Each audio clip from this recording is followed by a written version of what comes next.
What Mark Zuckerberg would do if he wanted to expose the biggest money lies keeping you in debt. Mark Zuckerberg didn't build Facebook by following conventional wisdom about money.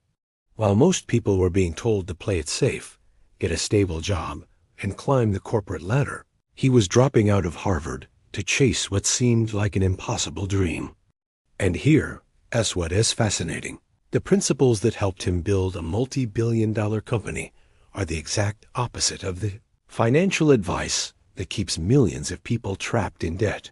Today, we're going to break down how Zuckerberg would approach the biggest money lies that are holding you back based on his actual words from interviews, his documented decisions, and the philosophy that has guided him from a college dorm room to becoming one of the wealthiest people on earth. Step 1. Reject the lie that you need money to make money. The first massive lie Zuckerberg would attack is this idea that you need significant capital to start building wealth. When Facebook launched in 2004, Zuckerberg wasn't rich. He was a college student working out of his dorm room. The entire initial operation cost virtually nothing beyond a cheap server and his time. In multiple interviews, Zuckerberg has emphasized that the barrier to entry for creating value has never been lower. He has repeatedly said that what matters isn't your starting capital, but your ability to solve real problems and create genuine value for people. The debt trap begins when people believe they need to spend money they do and have to make money they want.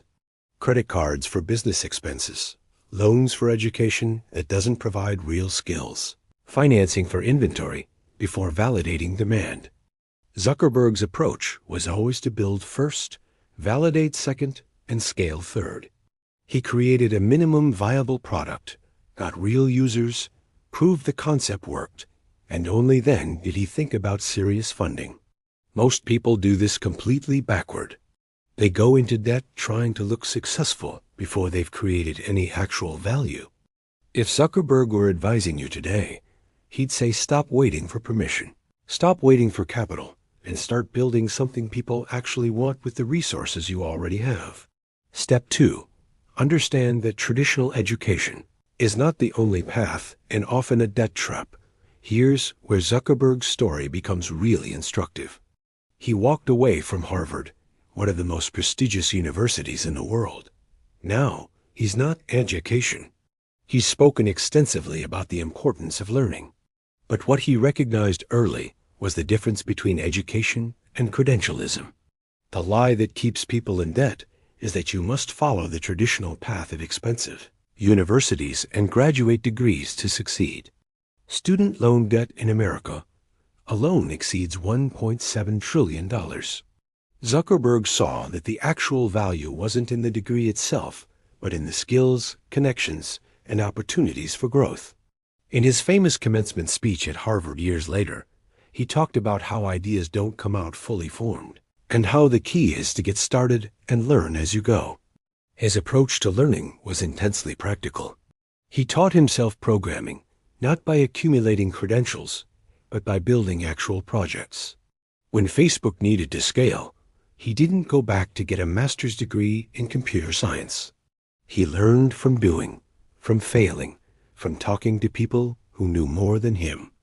If Zuckerberg were addressing your debt situation today, he'd tell you to seriously question whether that expensive degree or certification is actually necessary for what you want to achieve, or if there's a more direct path that doesn't require going into massive debt. Step 3. Reframe your relationship with risk. The third money lie Zuckerberg would demolish is the idea that stability and safety come from avoiding risk. This is perhaps the most insidious lie because it sounds so reasonable. Get a steady job with benefits.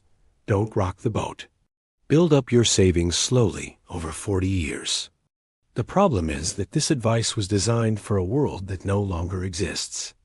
Zuckerberg has talked openly about how the biggest risk is not taking any risk. In a world that's changing rapidly, the only strategy guaranteed to fail is not taking risks. But here's the nuance that most people miss. Zuckerberg isn't advocating for reckless gambling. When he turned down a $1 billion offer from Yahoo in 2006, it wasn't blind faith. He had conviction based on data, user growth, and a clear vision of where things were heading. Real risk management isn't about avoiding risk entirely. It's about taking calculated risks in areas where you have asymmetric upside. The debt trap happens when people take risks in the wrong direction. They finance depreciating assets like cars and consumer goods. They use credit cards for lifestyle inflation. These are risks with guaranteed downside and no upside. Meanwhile, they avoid the risks that could actually change their lives. Starting a side business, investing in developing a valuable skill, moving to a place with better opportunities. These feel risky because they're uncertain, but they have the potential for massive upside with manageable downside if you're smart about it. Step 4. Focus obsessively on creating value, not extracting it. Here's a fundamental principle that runs through everything Zuckerberg has built. He's always focused on creating something valuable first and figuring out monetization second.